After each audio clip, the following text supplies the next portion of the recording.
नमस्कार. मी विल्यम डेमेलो या विद्यार्थ्याचा पालक असून माझा मुलगा मानसिक आजाराने आजारी होता. तो ऑटिस्टिक चाइल्ड आहे. तो घरी हायपर झाला की भयंकर त्रास द्यायचा. आम्हाला अचानक आमच्यावर असा ॲसॉल्ट करायचा.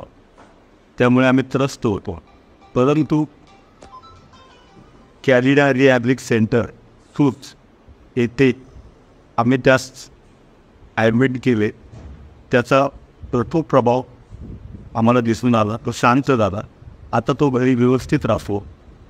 या संस्थेमध्ये ट्रीटमेंट अतिशय व्यवस्थित आणि चांगलं. यातील सर्व कर्मचारी वर्ग, अधिकारी, निलेश सर, डॉक्टर नेहा शेट्टी यांनी आम्हाला भरपूर सहकार्य केलं. आम्ही त्यांचे फार आभारी आहोत. जेणेकरून आम्हाला आमचा मुलगा परत मिळाला व तो आता चांगला झालेला आहे. आम्ही त्याला घरी नेलेला आहे. तो व्यवस्थित आहे. त्याच्या आता फक्त टेबलेट गोळ्या वगैरे चालू आहेत, औषधं चालू आहेत. या संस्थेचा आम्हाला फार मोठा फायदा झालेला आहे. धन्यवाद.